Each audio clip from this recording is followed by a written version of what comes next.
Praise Lord, hallelujah. परमेश्वर की स्तुति हो प्रियो कि आज का दिन फिर एक बार परमेश्वर ने आपको और मुझको उसके महिमा के लिए, उसकी आराधना के लिए एक और दिन आपकी और मेरे जीवन में जोड़ा। प्रभु की स्तुति हो। फिर एक बार आज हम परमेश्वर के वचन को सीखने जा रहे हैं और एक विषय मैं आप लोग के लिए लेकर आया हूँ। परमेश्वर ने आपको क्यों बनाया है। और मैं पर्सनल स्टडी कर रहा था और परमेश्वर ने मुझसे बातचीत करके इस विषय को ऊपर लोगों तक कुछ बातें बताने के लिए कही है। और यहाँ पर अपना जो आज का विषय जो है, परमेश्वर ने आपको क्यों बनाया है। और कई लोग सोचते हैं कि प्रभु ने मुझे इसलिए बनाया कि हम उसकी महिमा करें। और सही बात है प्रियो कि ये बात सच है कि परमेश्वर ने मुझे और आपको उसके महिमा के लिए बनाया है। परंतु बाइबल भी इस बात का प्रमाण देती है कि आपको और मुझे परमेश्वर की महिमा करना है, पर उससे अलग और कुछ चीज़ प्रभु ने देने के लिए आपको और मुझको बनाया है। यदि मैं और आप बाइबल में से पढ़े और देखे, उत्पत्ति में आदम और हवा को जब परमेश्वर ने बनाया है तो प्रभु की संगति के लिए, परमेश्वर के साथ बातचीत करने के लिए और उसकी आराधना करने के लिए बनाया, ठीक है। परंतु उसके बाद आदम और हवा परमेश्वर के वचनों को छोड़कर, अर्थात शैतान के चुंगल में आकर प्रभु की महिमा करने के बजाय वे पाप कर बैठे और परमेश्वर ने फिर उनको अदन की वाटिका से बाहर कर दिया है। उसके बाद बाइबल हमें बताती है कि पहले पतरस की पुस्तक 3 अध्याय और 9वें वचन के लिए कि मैं तुम्हें आशीष के वारिस होने के लिए बुलाया है। मैंने तुम्हें आशीष के वारिस होने के लिए बुलाया है। और कई मसीह लोगों के जीवन में ये वचन की पूर्ति नहीं हो रही, प्रभु की आशीष नहीं दिख रही। इसके क्या कारण है प्रियो? और आज हम इसके कारण खोजकर अपने आप में तैयार हो जाएंगे कि प्रभु ने तो मुझे और आपको वारिस, आशीष के वारिस के लिए चुना है, आशीष के वारिस के लिए बनाया है। तो परमेश्वर की आशीष मेरे और आपके परिवार में या फिर मेरे और आपके निजी जीवन में क्यों नहीं दिख रही है? कुछ वचन मैं आपको बताऊंगा जिसके द्वारा आप अपने जीवन को टटोल सकते हैं कि किस कारण वंश मेरे जीवन में ये आशीष नहीं आ रही। यदि आप और मैं व्यवस्था विवरण की पुस्तक 30 अध्याय और 19 वचन को पढ़े तो सीधे तौर से परमेश्वर ने यहाँ पर आशीष और शाप आपके सामने और मेरे सामने रखा है। और परमेश्वर बोलता है कि तू आशीष को चुन ले। आज हमने परमेश्वर के वाणी को सुनने के बजाय आशीष को छोड़कर हम श्राप के पीछे हो लिए और श्राप को चुनकर हम अपने जीवन में उस श्राप को लेकर चल रहे हैं। आशीष परमेश्वर की नहीं दिख रही, जबकि परमेश्वर का वचन कहता है कि तू आशीष को चुन ले। मैंने तेरे सामने आशीष और श्राप को रखा है, तो आशीष को ले ले। परंतु हमने उसके बजाय श्राप को ले लिया। यदि प्रियो श्राप हमारे जीवन में आ रहा है, आशीष नहीं मिल रहे, तो उसके क्या कारण है? थोड़ा सा हम लोग संक्षिप्त में बाइबल में से देखेंगे। निर्गमन की पुस्तक 23 अध्याय और 25 वचन यदि आप और मैं पढ़ेंगे तो यहाँ पर इस प्रकार लिखा है, और तुम अपने परमेश्वर यहोवा की उपासना करना, वह तेरे अन्न जल पर आशीष देगा और तेरे बीच में से रोग दूर करेगा। यहाँ पर सीधे तौर पे परमेश्वर का वचन कहता है कि यदि आप और मैं परमेश्वर की उपासना करते हैं तो वह हमारे जल पर, हमारे अन्न पर आशीष उंडेलता है और हमें निरोगी भी बनाता है, अर्थात हमें चंगाई में भी चलाता है। पर कई लोग आज इस वचन को अपने जीवन में लागू नहीं कर रहे, वे उपासना नहीं कर पा रहे, अपने अपने कामों में व्यस्त है, प्रभु को समय नहीं दे रहे, इसके कारण श्राप उनके जीवन में आ गया है। प्रभु का वचन कहता है कि तुम मेरे मंदिर में आकर मेरी उपासना करना। दूसरी बात, आशीष किस प्रकार मिलती है? एक तो है परमेश्वर की उपासना करने से, जो कि हमने निर्गमन की पुस्तक 23 अध्याय और 25 वचन में सुना कि परमेश्वर की उपासना करने से हमारे अन्न और जल पर और तमाम बातों के ऊपर परमेश्वर अपने आशीष को उंडेलता है। दूसरी बात, आज्ञा मानने से। दूसरी बात, आज्ञा मानने से।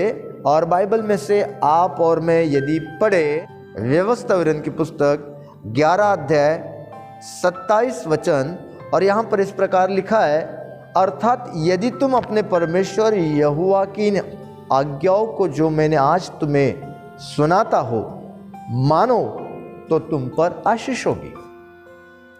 और परमेश्वर की आज्ञा यदि मैं और आप मानते, परमेश्वर की आज्ञा को मैं और आप यदि सुनते और उसके अनुसार करते और उसके अनुसार चलते हैं, तो परमेश्वर का वचन बोलता है कि तुम पर आशीष होगी।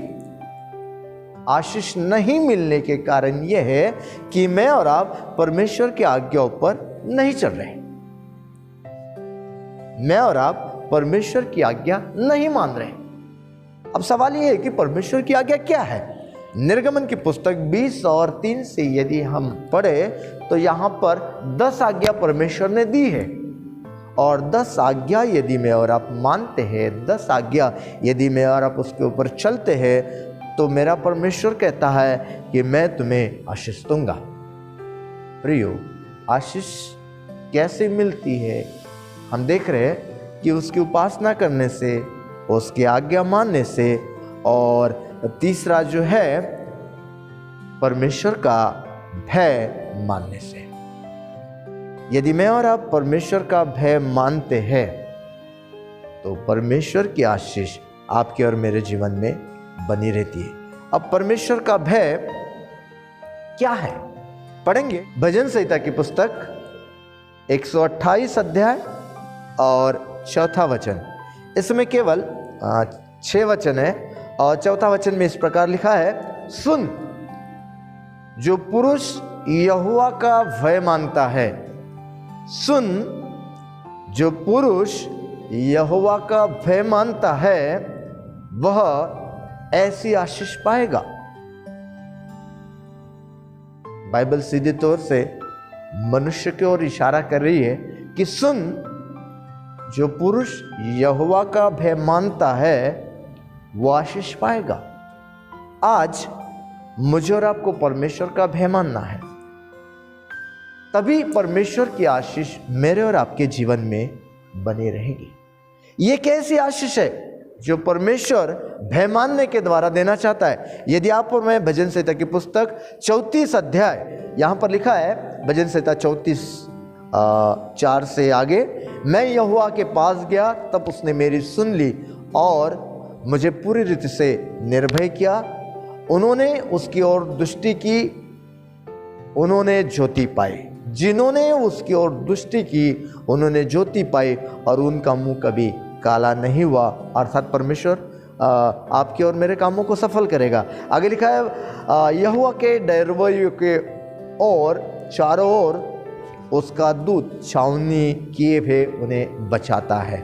और ये तमाम आशीष है, रोग से बचाना, एक्सीडेंट से बचाना, मृत्यु से बचाना, हानि से बचाना, पाप से बचाना, तमाम बातों से परमेश्वर बचाना चाहता है। बस उसके भय को मानने की आवश्यकता है। चौथी बात,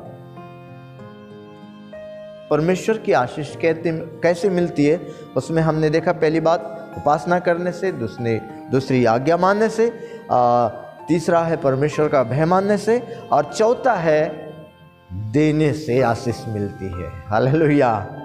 और देने का जब पॉइंट आता है प्रिय, तो हम सब थोड़े कान बंद कर लेते हैं और सुनना नहीं चाहते देने के बारे में। परंतु प्रभु का वचन कहता है कि देने के द्वारा भी आप परमेश्वर के आशीष को आपके और मेरे जीवन में स्वीकार कर सकते। ये कैसा है, पढ़ेंगे यहेजकेल नबी की किताब 44 अध्याय 30 वचन।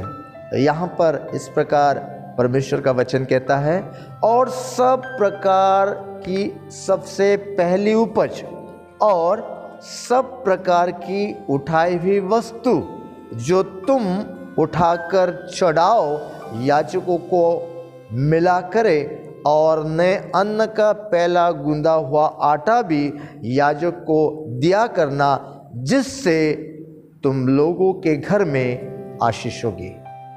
यहाँ लिखा है कि जिससे तुम लोगों के घर में क्या होगी? आशीष होगी। आशीष यदि चाहिए तो मुझे और आपको परमेश्वर के वचन को मानना जरूरी है। और यहाँ पर लिखा है कि सबसे पहले जो कुछ उपज आपको आता है, जो कुछ पैसा आता है, जो कुछ आपके पास सामग्री आती है, वो आप परमेश्वर के भंडार में दो, याजक को दो। तब परमेश्वर बोलता है कि देखो किस प्रकार की आशीष तुम्हारे घर में रहती है। आज कई घर ऐसे हैं कि आशीष के बिना चल रहे हैं, श्रापों में जीवन व्यतीत कर रहे, सालों से प्रार्थना कर रहे, सालों से परमेश्वर की आराधना कर रहे, सालों से चर्च जा रहे, परंतु आशीष नहीं दिख रहे।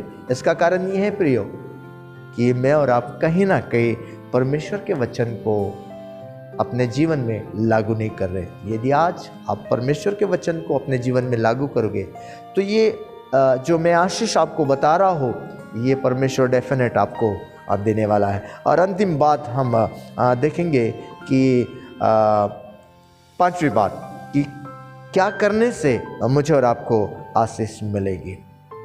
बाइबल बताती है, लूका रचित सुसमाचार, दिया करो तो तुम्हें भी दिया जाएगा। और मुझे आपको देना सीखना है, मुझे और आपको लोगों को देना है, मुझे और आपको परमेश्वर के भक्तों को देना है, मुझे और आपको कंगालों की और गरीबों की स्तुति लेना है। यदि आप दोगे तो परमेश्वर आपको रिटर्न करेगा।